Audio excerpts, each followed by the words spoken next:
Good afternoon, Nova Nation. Happy Monday, and welcome here inside of the WXVU studio for another edition of Villanova Sports Talk, Season 3, Episode 2. David Szczepanski alongside Stephen Cain. Beautiful Monday afternoon outside of our WXVU studios here on campus, around 80 degrees. Steve, how you doing today, buddy? Doing pretty good, David. Always great to talk about Villanova football coming off a pretty impressive win against Colgate. I mean, we'll talk about some things that they can improve on heading into the Penn State game on Saturday. We'll be there. That'll be really exciting. Also going to look forward to that. But just feeling pretty good. It's a little colder. Definitely kind of like first day of fall vibes walking to the studio. But yeah, very excited today. Yeah, I should say the temperature right now is 70 degrees. Supposed to get up closer to 80, around 75. My story to begin today. I usually don't begin the days with stories a whole lot, but it relates to Villanova football, so I'm going to use it.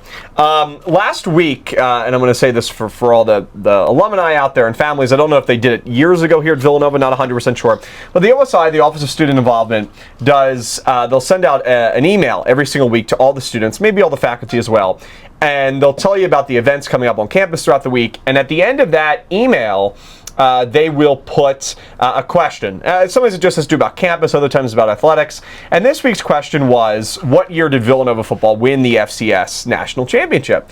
And I did not run to the office and claim the prize right away. I saw it. I was like, I'm going to give someone else the opportunity to do so. I checked in this morning. No one had answered it yet. And I saved Nova Nation from going a week without a prize. 2009 is the answer. I know everybody out there knows that. Yeah. So I got this water bottle this morning. I'm going to show it to the camera if you're watching this on YouTube. It's pretty sick, pretty cool, but it relates to Villanova football, so I thought that was very cool. Yeah, 2009, Villanova looking to make it another FCS National Championship this year. Time for a poll questions. You can vote on my Twitter at WXVU David S. First poll question: who was the MVP for Villanova football versus Colgate? Pat McQuaide, Isaiah Ragland, J.R. Strauss, or Luke Coella? And then poll question number 2: who is the best team in the CAA right now? Rhode Island, Monmouth, Villanova, or William and Mary?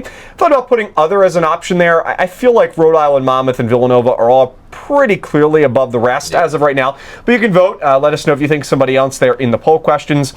Steve, let's talk about this game that we had on Saturday. Felt so good to be back here at Villanova Stadium and to be back with Nova Nation. And the crowd was listed as 4,100, but it was a really good environment. And probably without the weather, without the rain, it probably would have been a larger crowd. I think the rain kept some people away. But it was a great game. It was very entertaining. Colgate coming off of a great offensive performance against Monmouth the week before. This game just had a lot of entertainment towards it, and from the beginning Villanova scored, and then at the end there was always what was going to happen, kind of that nervousness in the air, but also it was a really good football game. Final score: Villanova defeated Colgate 24-17. If you listen to our broadcast or if you just followed along on social media, it was a really competitive game and a great way for Villanova to start off the season. Really where I want to kind of start this discussion, Steve, is with Pat McQuaide. And, we'll get into the different parts about it. We'll talk about the offense as a whole. We'll talk about the defense. I want to talk about Luke Larson as well, because I thought he did a phenomenal job on Saturday against Colgate. But we'll start with McQuaide. On Saturday morning was announced that he was going to be the starting quarterback officially, right? For the past couple of weeks throughout training camp, it's been this 50-50 battle between him and Tanner Maddox, and really nobody knew who the starting quarterback was going to be officially. Saturday morning was announced as McQuaide, the transfer from Nicholls State, and he was excellent. He was as good as advertised. 18 for 28, 299 yards, had a touchdown. He had the most yards for a quarterback in a Villanova debut ever, beating Connor Watkins by 1 yard, who had 298 in his Villanova debut. So McQuaide was just excellent. And, I didn't put this on Twitter the other day, but I was thinking about sending it out after the game. Villanova, I think, does have some concerns defensively. I thought they missed way too many tackles, and especially, when you're going to play a team like Monmouth in a couple weeks that just, Derek Robertson knows how to read through the defenses. If they play the way they did against Colgate defensively, especially the way they did in the first half, I think Villanova is going to be in for some trouble. But, when you look at McQuaide and the game that he had, the rushing attack is only going to get better. And in the receiving core, Luke Coella is a real legitimate wide receiver one. Kopecky seems to have really used that year last year to get back into great form as a wide receiver, something that he hasn't done since high school. And you have some really other good weapons there as well. Chris Colby, Brendan Benkowski, Antonio Johnson, who, Steve, I know we talked about him a lot on Saturday for having a great game. So this team has the possibility to be really, really special. Now it's about how the season comes together, how Villanova executes, and ultimately how the players perform. But the way Pat McQuaide started on Saturday is a pretty good start. Oh, certainly. And even going beyond the numbers, you brought up the fact he threw for almost 300 yards, but you look at the completion percentage first off, it was over 60%, and through the first quarter, I remember, even through the middle part of the second quarter, he was 7 for 7. So he was perfect through the entire first quarter, and then doing the halftime show, the Roar halftime show with Nathan, when we were going over Pat McQuade's stats, and this is when Villanova was up, I believe, 14-10 at halftime, and he had an over 70% completion percentage. And we were selling Pat McQuaide as this guy who is aggressive, likes to throw the deep ball, can make big plays, but also because he goes for those big plays so often, that's how he naturally likes to play quarterback, and just going for those throws in the deep part of the field, those tight window throws, those throws that could potentially change the outcome of the game. He can be a little too aggressive. That leads to him having a lot of incompletions and turnovers, and the completion percentage was a lot better. You saw Coach Chris Bowden, or offensive coordinator Chris Bowden, call a lot of shorter screens for him. I believe that was to get him into rhythm, just to have Pat McQuaide complete some passes, get his confidence up, and also too, no interceptions, which I think is great to see. And there really weren't a lot of times he put the ball in harm's way. No turnovers at all for both teams. Yeah, no turnovers at all, and no sacks as well. And we were at the post-game presser, and Pat McQuaide gave a great answer where he talked about how the stats go to him, but they really shouldn't. All of the credit shouldn't be bestowed upon him. It should also go to the running back and the receivers and the offensive line. And he talked in particular about the offensive line giving up 0 sacks. And it was true, the offensive line played great from a pass blocking perspective, but there were a couple times where Colgate did break through, and then McQuaide was kind of backing up, and he just threw the ball away. And again, these aren't super high-level, highlight-worthy plays that we're talking about. 0 interceptions, completing passes just 5 yards down the field, 0 sacks throwing the ball away. But those are the things that if you do over time, they'll add up into wins. And then we saw, and we talked about it a little bit in the broadcast, that big bomb to Luke Colella in the late part of the first quarter to set up Villanova in the red zone to score that first touchdown on behalf of Isaiah Ragland. There are times then when Chris Bowden says, okay, Pat McQuaide, be you, right? Be you. Be that aggressive quarterback that can take those shots down the field. If there's only one safety, if the defense is committing to the run, like Ferrante was talking about in the post-game presser, you can distract the defense. You can hit them over the top with the big play. So I just really like where McQuade's at, and it's just crazy. All in with this is just crazy to say that before, and again, we didn't know much about Pat McQuaide heading into how he would fit with this Villanova offense, but it just feels like the McQuaide-Maddox discussion is still ongoing. It's just one game, but McQuade's definitely bought himself some time. He's definitely the clear front runner in this battle. And I think he bought himself some leeway as well. And Maddox, I believe, was used as a punt returner once, but I think he just had a touchback. So nothing yet there from Maddox. We'll see if that changes. But McQuaide played so well that if you're Villanova, I mean, he's going to play against Penn State, and that's clear. I want to talk about Coelho a little bit more as well. Princeton transfer had 5 receptions for 124 yards. And, Steve, you talked about that play down the field for 51 yards. That was just a great catch by Coelho, a great play. And, you could see there were so many different points in the game where Coelho had to make a big catch, and he did. There was a couple screens on the outside part of the field where he just picked up 5 or 6 yards, but it moved things along for Villanova. I think, as you said, Steve, to your point, it really set up McQuaide to get into that rhythm. And I believe in the early part of the game, McQuaide in the first quarter was 8 for 8, and I believe he was 12 for 12 as well, and then had a miss somewhere along the lines. But even though he had 10 incomplete passes, some of them were, I don't think, his fault. Like I said, there was a couple where he just threw the ball away. 1 or 2 may have been dropped, but overall McQuaide was excellent. And Coelho, too, I mean, I said it a little bit earlier in the open, he really does look like a wide receiver 1, and it's, nothing against the group that Villanova had last year, but there was so much of the time, so many games last season in 2024 where you were just begging for a wide receiver to really step up and to be that guy. And for certain games it was Kopecky, for other games it was Miles, and some games it was Sanchez, but it really just was never on the same wavelength. It didn't look smooth really for a majority of the season, and I think a lot of it was just because you were kind of saying, okay, well, who's going to get a majority of the targets? I think this team knows that Colella is now going to get a majority of the targets. That's clear, at least from watching week one. Kopecki's going to get a lot of the action, and then underneath you have some really great receivers, like I said earlier, in Colby, Antonio Johnson, and Brendan Minkowski. I want to talk about that play specifically with Lucas Kopecki right now. He had 5 receptions for 98 yards, and you have to remember, this is a guy that played men's lacrosse here at Villanova for 4 years, getting back to football where he played in high school last season, and he said it, when I spoke to him in Ocean City. You can see that interview on my social media, but basically it just took him some time to kind of get in rhythm again. It's the same game, but he said, at the college level it's much different, of course, and he said he's been loving every part of it. I said this on the broadcast the other day, and you could really see his progression coming along as the end of last season happened and as this year as well. So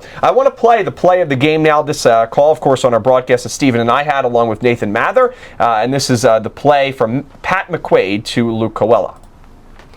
So that was the call from Saturday.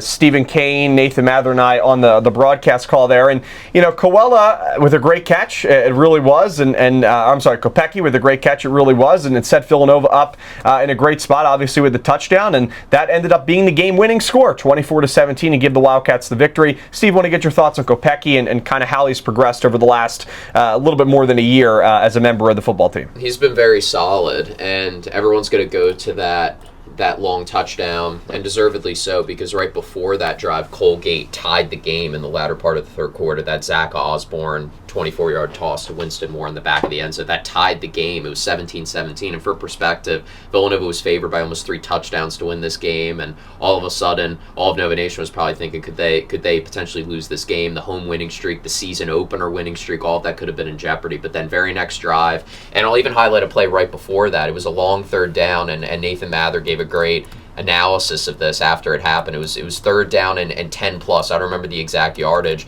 And this is another big play by Luke Colella, the pretty much definitive wide receiver one of this team as of right now after week one. McQuaide finds him in a soft spot in the zone, easy first down, and then that sets up the very next play at around midfield. McQuaide, the bomb to Kopecki. So just great to see both receivers contribute in different ways, I think, on that drive. And with Lucas Kopecki, I think just what's encouraging is that he's a big guy. You expect him to win those big to win on those big plays where he's targeted down the field. Lots of air yards are being generated. McQuaide gets to use his arm. He gets to throw the ball down the field. And Kopecki's a big guy, long arms. He can go up and catch it and then get tackled. But 39 yards after the catch, right? 5 catches, 98 yards, 1 touchdown, the 56-yard bomb having a lot to do with that. But really the rest of it was all yards after the catch, which tells you, and we saw this a lot of times, kind of tying it back into the discussion earlier with McQuaide, was that it was a lot of screen action, and Kopecki was used on those screens, which I thought was interesting, because you think of him, again, as more of a guy that wins downfield rather than somebody you get the ball in his hands at the line of scrimmage and then let him cook, let him make people miss. And we saw a little bit of that, right? He's not as good as Luke Colella in that respect. Luke Colella, for reference, had 68 yards after the catch and then a 51-yard big play to set up that Isaiah Ragland touchdown. But I think that's great for Kopecki's development, because he was a little one-dimensional last year. If he can add that development of generating yards after the catch, I think this Villanova offense will definitely be on its way. I agree with that, Stephen. Colella, I think adds another dimension for Villanova here, and especially if you're able to have Colella and Kopecki have big seasons, and then, like I said, add in different guys, that will give Villanova, I think, back to the 2023 offense, which was really good with Connor Watkins at the helm. I want to talk about the rushing attack now, and David Abbott finished the game with 15 carries for 49 yards. Isaiah Ragland had 13 carries for 26 yards, and Pat McQuaide actually was the second leading rusher with 3 carries for 41 yards, had that touchdown where I think everybody in the stadium thought that David Abbott had the ball and was faked out, except for 2 people, one of them being Pat McQuaide and the other one being Nathan Mather on the broadcast. But McQuaide with the longest rush of his college career, that 28-yard run, which was a touchdown, and that at that point in the game, Villanova had a 14-0 lead over Colgate, and you thought Villanova was just going to coast away. Colgate had a really good second quarter. But Steve, Coach Ferrante talked about this, at the post-game press conference of, the rushing attack is still, I don't want to say a work in progress. It's not, who it's going to be. But these guys are still fairly young for the most part. And as the season gets on, they're going to get into form. And that's really kind of what Villanova has done as a whole. When you look at their seasons the past few years, they are a second-half football team. We even talked about it last week when we were going through the schedule.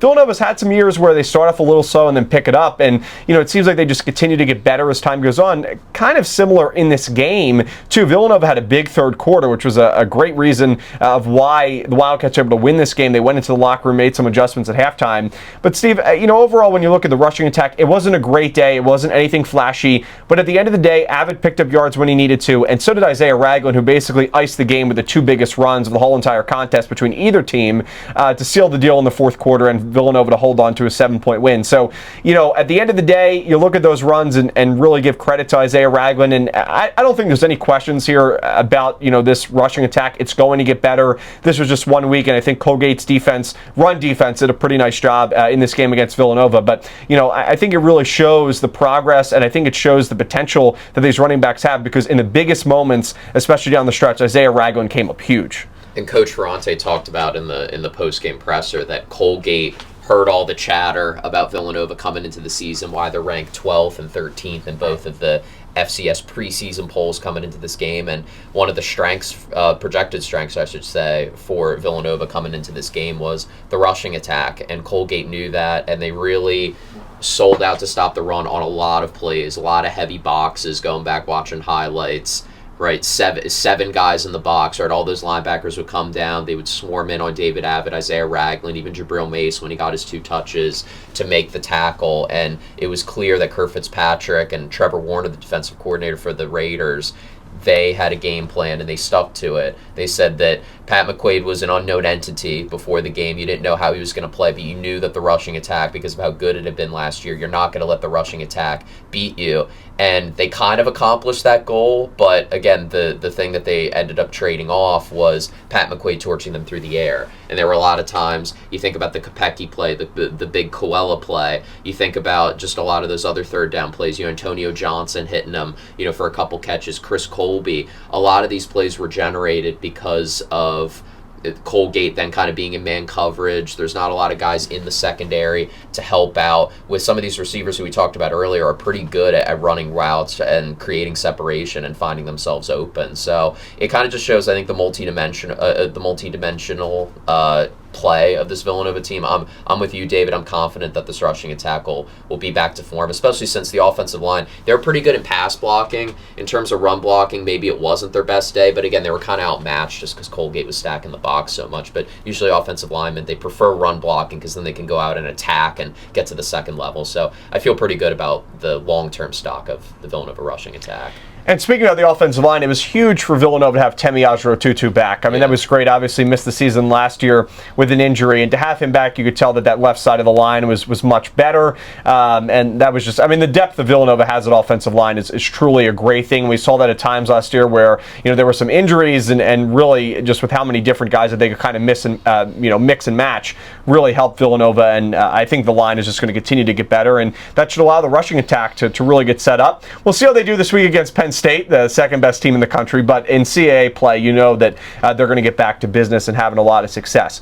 We'll take our first break here on WXVU and here on Villanova Sports Talk. When we come back, we'll discuss Villanova's defense, and there are some questions there. We'll also talk about Luke Larson, who I alluded to in the beginning of the show, the oldest player in college football, Villanova's punter. He did an excellent job, and the punters don't always get a whole lot of credit. I want to give him his praise here on this Monday afternoon. All that and much more coming up here on WXVU, the 89.1, The Roar. Welcome back to Villanova Sports Talk here on a Monday afternoon, episode 2 of the semester. Glad you could join us. If you missed the announcement last week, a new day for Villanova Sports Talk. Every Monday from 12 to 1 p.m. we'll be here breaking down all the latest in Villanova athletics. Was Wednesdays and then Thursdays last year. Monday just kind of works the best for the schedule. Still want to keep it, though, around the lunch break. Hope everybody's having a great Monday. If you missed any of today's show, you can make sure to tune in on my YouTube channel. I'll post the link, and also on Spotify later this afternoon on my social social media. All right, Stephen Cain alongside myself here, David Szczepanski. Great to be with you here on this Monday. We talked about Villanova's win against Colgate before the break, talked about the offense. Want to switch gears to the defense. We'll talk about, and then we'll get into kind of the punting special team situation. The defense for Villanova really was questionable at the end of the day. I thought that in the beginning of the game for the first half, Villanova was very lucky that they didn't give up more than 14 points. There were a few drives that Colgate had that ended. There was one that ended in a field goal, another that went about 75 yards that ended in a missed field goal. So Villanova could have lost this game and could have gave up more points. So I think that, when you look at the box score at the end of the day, giving up 14 points looks better. 17 points looks better for Villanova's defense than it actually was. But I will give them a lot of credit. In the second half, Villanova's defense played much better. I mean, they only gave up a touchdown from Zach Osborne and Winston Moore there in the third quarter. But, you knew that it was going to take the defense some time to get going, right? You lost some of the best, defensive players in the CAA, let alone here on Villanova. But we'll talk about some of the positives here. J.R. Strauss had a really nice game, had 8 total tackles. He also had a half of a sack.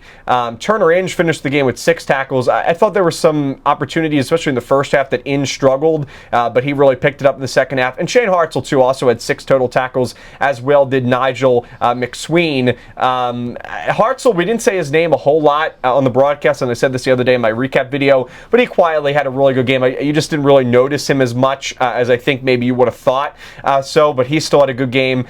Steve, though, what are your thoughts here on the defense? Do you agree with me that they very well could have gave up more than 17 points of defense and not play as well as I think the box score would show? Or do you think there was a lot of positives here after the first game against the Raiders? I would agree. I think the defense could have played a little bit better. Just really the first piece of evidence you could look at is just total yards. Villanova, they won the yards battle, 416 to 350, but you think 350, wow, to Colgate? I mean, they do have a great new coach that is an offensive guru that came from Cortland, won a national championship at the D3 level, and Zach Osborne's really good. Trayvon Saunders, their third team All-America receiver, played really well, had 10 catches, 137 yards, and a touchdown. But so for this Villanova defense that was top 10 in the country, and returning some guys, obviously you're losing some talent, right? Brendan Bell, Tyrell Mims, Ty Trin, and others, Jalen Goodman. But you still have Shane Hartzell coming back. You have a really strong culture. Ross Pennypacker's a great defensive coordinator. Obina Wabodo is coming back as well. And you have some good transfers coming in Jordan Adderley and Julian Talley. But for Villanova, just that there was just a lack of consistency, particularly at getting after the quarterback. You get 1 sack on Zach Osborne against an offensive line that, again, is under a first-year defensive coordinator in Trevor Warner and was only returning 1 of their 5 starters from the previous year. The Colgate Raiders were. So, and on the flip side, when we were doing the preview show for this game, talking about Villanova and their strength on the defensive interior. They have a lot of guys, Nigel McSween, Obina Wabodo, Capri Martin, and others, Aiden Howard. They should all get after the quarterback because Colgate just can't hang with them in the trenches. And you just didn't really see that from Villanova, particularly on the defensive line, the defensive line side of things, which I thought was a little bit disappointing. Only 3 tackles for loss. Colgate had 7 on Villanova for reference, so they lost that battle pretty handedly. So maybe just some things to clean up. The secondary's pretty young. Garrett Rogan showed some flashes. Christian Sapp played pretty well at 2 pass breakups, but also the injury bug I think is very important. Even shifting things away from the actual X's and O's and what happened on the field, but also just the health of these guys. Zamir Dawood was a bit banged up in the second half. He didn't play as much in the second half as we would have thought that he would have played, and there was a moment that Nigel McSween was hurt, had to be taken out, and of course Richie Kimmel didn't play, so Turner Inge had to come in, and Turner Inge played pretty well, had half of a tackle for loss, and Villanova only had 3, so some positives, some negatives. J.R. Strauss played really well, just another guy coming in, junior from Reading, PA, led the team in tackles, really stepped up in Richie Kimmel's absence. But basically, just to sum it all up, just some good, some not so good. I think the most concerning is probably the defensive line play. I think getting after the quarterback would have been nice because you knew the secondary. You had, I think, maybe slightly lower expectations outside of Zamir Dawood. Maybe if you're really high on the transfers, you would have had a feeling that that may have been a tough day there, but you were hoping that the defensive line could have created pressure on Osborne to make it a little easier for things on the back end. Yeah, I wasn't as upset with the defensive line play, even though they only finished the game with 1 sack. I thought they were able to get some pressure on Osborne, especially in the second half. But I was disappointed in the missed tackles, especially in that first half of the game. Now, a big part of it is that you were expecting Zamir Dawood to be at the one cornerback spot and not Newton Essiem to be at the other, most likely. Essiem did not play, in addition to what you said, Steve, about Richie Kimmel. So those were 2 of your probably top 5 defensive players in terms of the secondary heading in to this game, heading into the season. So with that being said, I thought that Villanova did the best that they could. I agree with what you said about J.R. Strauss. Garrett Rogan, I thought, had an excellent game. At the end of the day, he didn't have any tackles for loss or a sack, but I thought there were a lot of moments where he stepped up and made big plays for the Wildcats. I was a little disappointed in Jordan Adderley in his first game with Villanova. I thought that he could have done a little bit more at times. And then I'll also talk about Anthony Hawkins, who I thought was probably one of the best players out there defensively for Villanova the other day. He almost had an interception, which was really huge. He was not able to secure it. But I thought, especially in that second half, Villanova's defense was much better, and I thought that Hawkins did a good job at leading the way, setting the tone outside of halftime, because when Villanova and Colgate were heading in the locker room at halftime, the game was tied. I'm sorry, Villanova to 14-10 lead. I apologize. But Colgate had a lot of momentum, scoring 10 points in that second quarter, and the last thing Villanova wanted to do was to come out when Colgate had the football to begin the second half and give up points right away. And Villanova didn't do that. They did a really nice job to shut down Colgate's offense, which had a lot of momentum heading into the break. So I think a lot of that had to do with the play of Zamir Dawood in the third quarter, as well as J.R. Strauss. Anthony Hawkins, I thought looked much better in the third quarter. For me, I was just more concerned about some of the missed tackles in the secondary. Hopefully, as time goes on, that will get better. And more pressure, I don't think will hurt. But what really, kind of made me excited at the end of the day and impressed me was the fact that I thought the defensive line was much better in the fourth quarter than they were in the first quarter. And I think that just shows that, they needed to shake off some of the rust. They did. And in the fourth quarter, they really settled in and shut down Osborne, especially in some moments where the offense didn't help out Villanova a whole lot in the fourth quarter. They didn't score, so the defense had to get a stop, and they did a few times towards the end of that one. Yeah, and you even brought up Anthony Hawkins. He was somebody that in the first half, he was somebody that got bodied by Trayvon Saunders when he gave up that touchdown. Trayvon Saunders caught this pass for a big first down, and it was a 30-ish yard touchdown that put Colgate on the board. It was 14-0 Villanova. Colgate then scores their first touchdown of the day, and Anthony Hawkins, it was kind of a welcome to college football type moment, really first time playing significant snaps at the FCS level, and he gets bodied by one of the best receivers in all of FCS, and even could play at the FBS level potentially. And there were other moments where he was just missing tackles. Like, it was not a great first half, really first 2.5 quarters, I would say, for Anthony Hawkins. But then, credit to him, he turned it around, 4 tackles, and I believe most of those were in, the late third quarter. And the fourth quarter, I agree, the defense was a lot better. They gave up 0 points to Colgate, so that was great to see. And nearly had that interception that would have ended the game. So, and he ends up instead just getting credited for a pass breakup on that play there. But I do agree, and the team did play better in the fourth quarter, which is great. And you just love how this Villanova team, it's almost unexplainable, but they just have a knack for when they need a stop, and that was something you felt last year. There were moments where the defense was a little bit lackluster at times, but when they really needed to grind their teeth and really focus and get a stop. It was a one-possession game in the fourth quarter. Colgate had multiple chances to tie the game, and they just kept getting stop after stop. It's just really admirable. They're so great on defending the third down. Colgate didn't do great in terms of converting third down. And in the red zone as well, Villanova held up pretty nice in certain spots. So just situationally, this defense led by Ross Pennypacker, it thrives, and it's great to see continuity, a continuity of excellence from last year in those aspects of the game to this year. Well, the defense is going to get tested big time over the next couple weeks. Obviously against Penn State and Happy Valley this Saturday, but also after that you're going to play Monmouth, William & Mary coming up, teams that can score offensively, especially Monmouth. So we'll really see if the defense continues to take strides, but this is a big moment for them to really continue to get settled in, and hopefully they use the Penn State game as a way to kind of get ready for Monmouth in a sense. So looking forward to that one this Saturday. Before we get to some of the stats and records from the game on Saturday, I want to talk about Luke Larson, who had a big day punting, 5 punts for 198 yards. He averaged almost 40 yards a punt. His longest was a 50-yarder. He also had 2 times where he pinned Colgate within the 20, 1 touchback. So Larson, I thought he was really big for them, especially when they needed him to do so. I mean, this was a 24-17 game, and like you said, Steve, they were predicted to win by about 3 scores at the end of the day. And I had said it, on the pregame show. I think we all had kind of thought it as well. This is going to be a closer game than I think a lot of people expected, because Colgate, their offense has done a lot of good things under Coach Fitzpatrick coming over from Cortland, and punting was a difference maker. I mean, it always is. The small things could come back to haunt you if you don't do them right. But Luke Larson, I mean, he had an excellent day. I think he deserves a lot of praise, and I don't think there was any questions really around Larson. Right, he's 33 years old. He's a transfer from East Carolina. He's been through the process for some time now. But I thought Larson looked really good and helped Villanova and their defense really get settled in, especially in the first half of that game when the defense wasn't really ready to go yet. I would agree completely. There was something, 5 punts inside the 20, was doing really well at just getting the most out of his punts. It was rainy, it was cloudy, it wasn't super warm, and those are all things that could potentially spell doom for a punter, especially in the first game of a new season.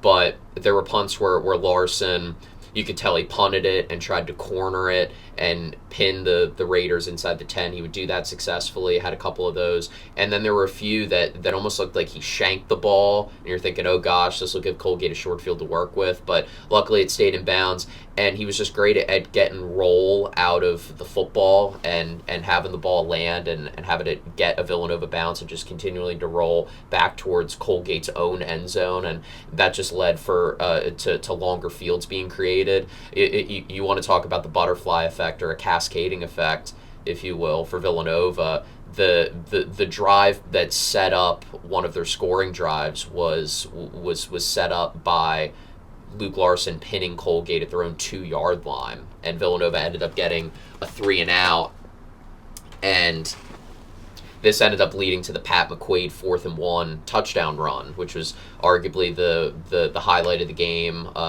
where he ended up faking everyone out in the stadium. And you just think back to how all this is connected, where if Luke Larson doesn't give Colgate a super long field to work with, which then leads to Villanova getting a 3-and-out, that then gives Villanova a short field, because then Colgate is punting from their own 2, almost from their own end zone, which then ended up leading to the Pat McQuaide touchdown. That in a way, Luke Larson, again, punters, they don't get the respect that they deserve, and they really should get a lot more respect because of those things that can happen, where if you have a really good punter, you can flip the field, you can slowly win the field position battle over time, even if you're not great offensively or defensively, and sometimes that can help in really close games. I completely agree with everything you said as well there, Steve. I mean, Luke Larson, you said, I mean, he's going to play a big role for this team moving forward. And Villanova's punting has been kind of one of their stronger suits that maybe isn't as talked about a whole lot, especially in terms of a special teams unit that wasn't fantastic last year in terms of the punt and receiving end of things. But, Villanova has always had a strong, suit at, the punting position, at the kicking position, and Luke Larson will continue that this year. We'll see if he continues to do a really good job. And it's not something that, we talk about a whole lot, but Larson's day, I thought, really was great and deserved to be talked about here on the show. Yeah. I want to talk about some of the stats coming off this game. So Coach Ferrante improved to 9-0 all-time in season openers as Villanova's head coach, so continues to dominate. And of course, possibly the most important stat to come from the day, Villanova now continues their second longest home winning streak in the FCS. Current home winning streak. It's now 17 consecutive wins. Wildcats have not lost since September 24th, 2022. And in fact, the junior, sophomore, and freshman class has never seen Villanova lose at home,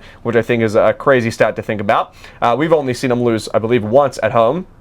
as seniors. And also, Villanova improves to 43-3 all-time versus Patriot League competition since becoming an FCS program in 1985. For a team that's getting ready to head to the Patriot League, that's a pretty good stat. Now, I know they'll face Richmond coming up in a little bit, which is going to be a tough game. We're coming up next year, obviously, and William and Mary going to move to the Patriot League as well. But based off of current FCS, Patriot League programs, it's a pretty good record for Villanova to have 43-3 versus Patriot League competition since becoming an FCS program in 1985. All right, we'll take a break here on Villanova Sports Talk. When we come back, we have some breaking news just in that relates to Villanova football. We'll also discuss the game against Penn State coming up on Saturday. Stay tuned for much more action, Nova Nation. You're listening to Villanova Sports Talk here on WXVU, the 891, The Roar. Welcome back to Villanova Sports Talk here on this Monday afternoon. David Szczepanski alongside Stephen Cain. Just about 20 minutes left to go before we wrap things up. So much to get to still. We'll talk about Villanova versus Penn State, of course, this Saturday, and you can tune into the game right here on WXVU Student Radio. Nathan Mather, Stephen Cain, and I will have the call beginning at 3 p.m. with the pregame show kickoff from Beaver Stadium is at 3:30 p.m. Some breaking news just coming through as Coach Ferrante had his midweek Zoom, even though not midweek, Monday, Zoom with the media. He confirmed that Villanova will play Louisville next year as its FBS opponent in Kentucky. And then in 2027, the Wildcats are currently in talks to play Temple. So that would be a fun rivalry renewed, if you will. So that should be exciting. If that is confirmed, the Temple game not yet confirmed. Villanova will officially, they'll play Louisville next year in 2026. Stephen and I won't be students here anymore, but that's going to be a fun game to watch and maybe even a fun game to go to. So much to look forward to here, though, this season for the Wildcats. Let's get back to the schedule here. Villanova getting ready to play Penn State, of course, this Saturday. Penn State ranks second in the country. I mean, there's really no words to fully sum up how good the Nittany Lions are, but we'll do our best here in the next 20 minutes to get to that. And, I think the majority of our listeners out there know how good Penn State is. If you live in the area, you live in the region, Villanova's, your favorite FCS team. Your favorite FBS team is probably Penn State, if you have one, or at least up there in the top 3 or so. But we'll do our best over the next 10 minutes or so to kind of talk about Penn State. Of course, we'll do so more throughout the week on social media, and of course on Saturday live from Beaver Stadium with the Roar pregame show, and as well with social media content. So Steve, Penn State coming into this game with 2 wins, beating Nevada in their opening week game 46-11 and beating FIU 34-0 on Saturday. 2 games that they were predicted to win, and they won them confidently, but maybe not to the degree that a lot of people thought they were going to win them, but still blowout wins nonetheless, as they should. They're the second best team in the country. But do want to dive into some of the stats as well here. Drew Aller, the quarterback for the Nittany Lions, 41 for 59 this year with 417 yards, averages more than 7 yards per pass. And then also, too, want to talk about the running back situation here, Steve, just in general. I mean, Nicholas Singleton, 21 carries, 95 yards. But also, too, kind of the maybe underrated piece of this offense has been Katron Allen this year, a senior from Norfolk, Virginia, 24 carries, 187 yards. He's coming off a game against FIU where he basically ran all over FIU, had 16 carries, 144 yards, was averaging almost 10 yards per carry. Career high for him. So this team has a lot of different dimensions. I mean, you could talk about the receiving core as well, which is, pretty good. But, this Penn State team has a lot of offensive weapons. It starts with their quarterback, Drew Aller. Yeah, and it'll be interesting. It'll definitely be a challenge, I think, to really talk about like keys to the game and things like that, just because there's such an imbalance of talent in favor of Penn State on both sides of the ball. But we'll try our best. I mean, the one thing that you can hold your hat on a little bit, again, I mean, the projected spread from this game, doing some research last night, it'll be anywhere from -37 to -45 for Penn State, probably somewhere in that range. Pretty big range, tough to predict. So it'll be very tough for Villanova. But the one thing you can hang your hat on is, and you said it, David, is that Penn State didn't completely curb stomp Nevada or Florida International, both from the Mountain West. Nevada is, and then FIU's from Conference USA. And particularly the FIU game, it really actually wasn't 27-0. It was almost over. They scored a touchdown late. Yeah. I would say that game wasn't even a really a good performance for a Penn State team that heading into the season, the chatter was this has to be their year because Penn State perennially have been so close to winning a national championship. They just haven't got over the hump. James Franklin has been known not to win these big games, and they're coming with a receiving core that's been supercharged by the transfer portal. You have Trevor Penna from Syracuse, who lit it up with Kyle McCord last year, the nation's leading passing offense. Kyron Hudson from USC, who's super dominant, super speedy. And then Devontae Ross from Troy, but in terms of yards per route run, was one of the best in the entire country. Now, again, that was when he was at Troy, but you still have to respect that. But going to the FIU game and talking about that, it was only 10-0 Penn State at halftime, and there's some reports about just how Drew Aller in particular looked in that game. He only threw for 200 yards, and I found this article, and this is something, again, if Villanova wants a glimmer of hope to just make this game respectable and make it kind of close and potentially be in the same spot that FIU was 30 minutes into their game this past Saturday, where it's 10-0 and they still kind of have a chance, you hang your hat on this. Someone wrote, this is a Penn State article that I found online. It was talking about the good, the bad, and the ugly from the FIU game versus Penn State. And for the bad section, so not the ugly section, he just wrote about Drew Aller, and he said, this was one of the worst starts I've seen from Aller in a long time. Now, again, Drew Aller's held to a very high standard. People think he could be the leading quarterback taken in the draft. He made a few good throws, but for the most part, he was a large part of the reason the offense struggled so much Saturday afternoon. Then he talks about how hesitant he looked. He was uncomfortable, even when there wasn't a lot of pressure, particularly on third down situations in the red zone. That's a big issue with this Penn State team, even against those the group of 5 teams that they played the first 2 weeks of the season, is they're just kind of allergicness to finishing drives, right? Getting into good position and then just really struggling, kind of beating themselves. But you could also chalk that up to Penn State kind of just messing around, trying out formations, because a lot of Penn State fans would probably agree with this, that their first quote-unquote real game is against Oregon on September 27th, and these 3 games, Nevada, FIU, and Villanova, are kind of just warm-ups. But I just thought that was really interesting. Like, this was one of the worst starts I've seen from Aller in a long time. You're just thinking, hey, like, if that bad run of play extends into this game against Villanova, it may not be a complete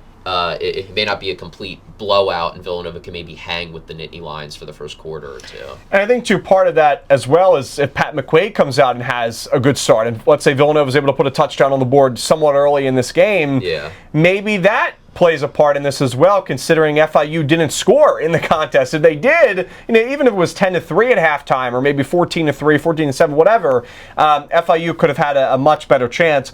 Defense, though, is probably, I don't know if you would say the biggest strong suit of Penn State, but it's one of. This team is so good, they're the second best team in the country. It's hard to find holes you can really poke at other than our slow start. Penn State's defense last year gave up 16.5 points per game, and this year it's been very good as well. They've only allowed 11 total points, all 11 to Nevada. Amari Campbell is really kind of the star leading the way. 9 solo tackles, 15 total tackles. Tony Rojas also has 13 total tackles for this Penn State team. He also has 2.5 tackles for a loss. And also Danny Dennis Sutton, who has 8 solo tackles. He has 4.5 total tackles for loss already here in week 2. So their defense played really well. And I think just in general here, Steve, you do have to question how much Penn State is showing, right? They have much better talent than Nevada. They have much better talent than FIU. They have much better talent than Villanova. They're an FBS program.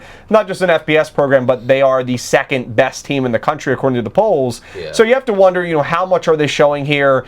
Are they really trying to, run away in all of these games and score a bunch of points? You would think the answer probably is yes, but also there's a part of it, like you said, Steve, where you're going to play Oregon in a couple weeks, and they are no easy team to get past, obviously. No. So, at a certain point, you also do want to save up some more energy, and maybe Penn State is looking at it from a point of Oregon's schedule's been a little tougher. Maybe they've had to work a little harder. Penn State trying to save some of that energy for the second half of the season, and maybe that gets them past, past the finish line. We'll see, but, we'll talk about keys to the game, next week. But I think just kind of looking at this game right now, Villanova plays their game to the best that they possibly can, and I think it really starts defensively. Yeah. And it's going to be hard to stop, this high-powered, octane offense that Penn State has. But if you're able to make Auer look somewhat like he did in the first half of last game against FIU, I doubt he's going to have as bad of a first half as he did against FIU, but somewhat similar.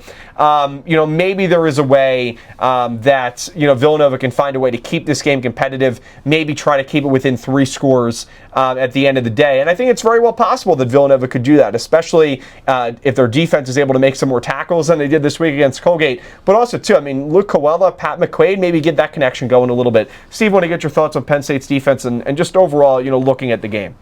Yeah, it'll be interesting. And, Dennis Sutton is somebody that a lot of Penn State people, they're very high on.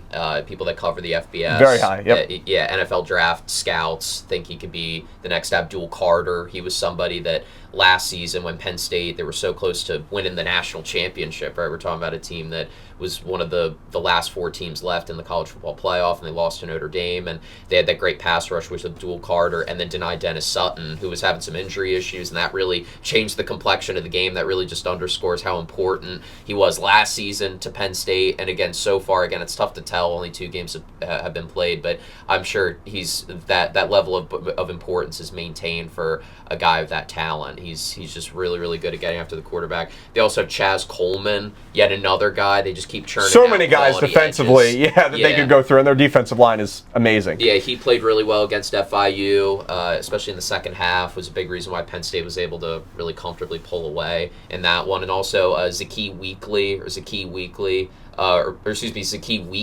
is a safety, and he's somebody that if there's one mini weakness that you would point out for Penn State, they've had some good guys in the secondary, but their safety spot, there was a little bit of uncertainty there, but Wheatley figures to be that solid, reliable tackler, somebody that can come downhill, somebody that can cover the deep third of the field pretty reliably. So those are just some guys that will be definitely top of mind for Villanova when they're game planning, especially on the offensive side of the ball. And Tony Rojas is very, very solid, 10 tackles, played very well against FIU, and then Alonzo Ford as well. He had an interception in that game against FIU on Saturday. But just kind of the outlook of this game for Villanova. Not a lot of pressure on Penn State. They're kind of just working things out. It's almost kind of a preseason game for them in a way.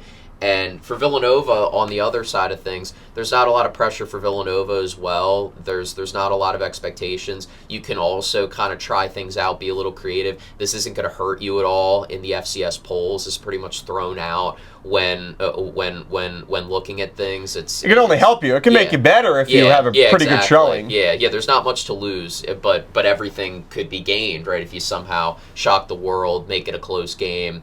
So for Villanova, you just have to go in with that attitude. It's going to be really difficult, but you go back to the 2021 game, again, long time ago, different players. That was the last time Villanova made the trip up to Happy Valley, and it was 38-17 and in favor of Penn State. And Villanova, they did hang in there a little bit. So you would take that again if it was 38-17 on Saturday. You'd definitely take that. Yeah, you would, and it's a much better Penn State team, right? People think that this is maybe the best team in the country with Drew Aller, with the running game, with all the returning offensive linemen, with Jim Knowles as their defensive coordinator, the guy who was part of Ohio State's defense that led them to a national championship last year. They're just so solid, and the receiving core is a lot better, supposedly, right? So they really just don't have many weaknesses, but again, that could be a positive for Villanova. You just go in, you try out some new things, maybe get a score early, and then you just kind of see how long you can hold up. I just think, though, there is so much pressure, maybe not so much, but there's a good amount of pressure on Penn State because they have not looked good in the first 2 weeks. They're still the second best team in the country, according to the polls. But I think there is some pressure on them to look better this week, especially Aller. after that article. Steve, do you know who wrote that article? You got that pulled up just to give credit? It was from the Center Daily Times, yeah. Okay. I was looking up. It was by John Sauber, somebody, again, who covers Penn State football, does a lot of weekly recaps. So, yeah. Apologies for not getting them. No, it's okay. And maybe you could check out that article, too, if you'd like to find out more out there to our listeners. Yeah. We'll take our final break here on Villanova Sports Talk. When we come back, I'm going to give you my CAA rankings as of right now. We'll also recap the poll questions and get you set up for the big game against Penn State. We'll be right back here on WXVU, the 89.1, The Roar. Final break, and it's now time to wrap up Episode 2 of the semester of Villanova Sports Talk. David Szczepanski alongside Stephen Cain. Just previewed Penn State. Again, if you missed any of today's show, you can always listen back on my YouTube channel at David Szczepanski Broadcasting, and also on Spotify. I'll post the link a little bit later today. All right, time now. I'm just going to run through my CAA rankings as of right now. Villanova, also breaking news. A lot of breaking news here on the show. The Cats are ranked 11th in both of the major FCS polls, so moving up one spot in one of the major polls, moving up 2 spots in the other. They are ranked 12th and 13th heading into the game this week against Colgate. All right, my rankings as of right now. Rhode Island is the clear number 1, I think, right now in the CAA. They are the most balanced team. They were down against Stony Brook last week, and then just really pulled away and really didn't even make it seem like a game. And Stony Brook is receiving votes in the FCS polls. So Rhode Island is number 1 for me. Villanova is number 2. I know I feel like that's where a lot of people have them nationally, but within the CAA, within the conference, Monmouth is ranked above Villanova for some reason. I know that Villanova has struggled against Monmouth. They're going to play in a couple weeks, but I still think Villanova is a much better team. Monmouth is 3rd. William and Mary for me is 4th. Stony Brook is 5th. New Hampshire is 6th. Towson is ranked 7th, and Towson to me could really sneak up the list, especially as the season goes on. I think they have a pretty good team. And then Elon for me is 8th. Maine is 9th. Campbell is 10th. Hampton is 11th. Albany really struggled, is down the 12th for me. And Bryant, after a shocking win against UMass, still 13th, just because I don't know how Bryant is going to be in CAA competition. I don't think they're going to be very good. And then North Carolina A&T is in last. That's my rankings. Let's get to the poll questions now. Steve, we'll get to you. Our first poll question, we have 2 of them on my Twitter at WXVU David S. Who is the MVP for Villanova versus Colgate on Saturday? Pat McQuaide, Isaiah Ragland, J.R. Strauss, or Luke Coella? I think Pat McQuaide, just because of what we talked about. I think not only because the numbers are really gaudy, but also just love the intangibles, love the decision making. We talked about it at the top of the show. I thought that was a good discussion between the both of us. Just his aggressiveness being reined in a lot of the time, and then there's certain moments where he's kind of allowed by Chris Bowden to be more aggressive and not turning it over, not making silly mistakes, while still piloting a very high octane offense. I think it's got to be Pat McQuaide for me. I agree. I think this is a pretty simple answer. 79% of those that voted agreeing, 14% saying J.R. Strauss, who also had a really good game defensively for the Wildcats. Poll question number 2, who is the best team in the CAA right now? Rhode Island, Monmouth, Villanova, or William & Mary? Steve? I think it's got to be Rhode Island at the moment, simply just because they're 2-0. It'll be tough because Villanova doesn't get to play them, which again is good for their schedule, but also not good for the purposes of this question. We'll never really get to maybe truly find out an answer. Maybe in the playoffs, perhaps. Yeah, maybe in the playoffs, but if they have a similar record, it's kind of tough to tell. You're talking about hypothetical debates and things of that nature, but we talked about it, I think, last week. Just Devin Farrell. They have A.J. Penna, who's the CAA Defensive Player of the Year. They're just so balanced. They have a really good rushing attack, a lot of continuity. I think it's got to be Rhode Island. But I do agree. I think Villanova, I would probably put, I would agree with you. I would put them second, but obviously there's a lot of challengers with Monmouth, William and Mary, certainly there as well. I think William and Mary could definitely bounce back this year. Steve, too, want to get your thoughts on this. I mean, Rhode Island at the top of the conference, obviously in the standings right now. But who do you think is a team that, if Rhode Island, Villanova, and Monmouth were to struggle? I know you said William and Mary. Anybody else who you think at the bottom of the list could really sneak up the list? At the bottom of the list. I should say in the middle of the list. The middle of the list. I do have a team in mind that I brought up before, and I think I'll stick with it. I think Towson. Yeah. Towson is that They're dangerous. Team. I did bring them up before simply because they're as you said, David, a lot of people think that they're kind of going to be a mid-tier team, and I think people are certainly entitled to that opinion, but I just think that with some continuity there, Sean Brown coming back, being the quarterback, he looked really good in the final 4 games of the season, and you can project maybe some success heading into this year. They just feel like a really tough, gritty team. Villanova plays them coming out of their bye in early November, and that'll be a fun game to potentially cover for Villanova, especially coming down the stretch. There'll be a lot of playoff implications, winning the conference. So really just from their offense, and they have a really good receiving core. Their schedule's not very difficult. That's a big thing too. Just who do you play, right? It could be a situation where Rhode Island, Villanova, they all trip up once, and that's possible. That's what I'm thinking. Yeah, and we won the league because again the league is so big. You can avoid some of of the heavy hitters. And Towson has an easier schedule. I mean, they play Villanova, but their schedule is probably one of the easiest in terms of teams that could really contend this season. Yeah. So again, a lot to look forward to. Villanova going to be in Happy Valley at Penn State this Saturday at 3:30 p.m. You can tune into our live coverage beginning at 3 p.m. right here on WXVU Student Radio with the Roar pregame show. Looking forward to it. Of course, I'll be on the call with Nathan Mather and Stephen Cain. Great show today, Steve. Want to thank all of our listeners. We'll be back 1 week from today on Monday, September 15th from 12 to 1 p.m. right here on WXVU. As always, if you missed any of the content, you can tune in on Spotify and on my YouTube at David Szczepanski Broadcasting. Steve, do you want to shout out your Twitter as well? Because I know you put a good tweet together at 3 a.m. about a week ago. I know you're going to try to post a little more. Steve, you want to shout out your Twitter? My Twitter right now, it's I don't know what the handle means. Well, it's like my gamer tag from when I was in like 5th grade. So FFlamer23, and then it's also just Stephen Cain. It's like my name. Like you could just search up my name instead of like the handle, but the handle's like capital F Flamer23. Gonna be posting some stuff here and there. Again, I mean, probably not a super committed schedule for sure. I mean, I posted at 3 a.m. You think I'm gonna have like a committed schedule, but yeah. So yeah, follow me there for more like Villanova football stuff, basketball stuff down the line. So it'll be fun. All right, well, thank you, Steve. Thank you to all of our listeners. We'll see you next week, and we'll see you, though, this Saturday at Penn State at 3:30 p.m. Have a great rest of your day. Have a great rest of your week. For Stephen Cain, I'm David Szczepanski. This has been Villanova Sports Talk, and as always, go Cats!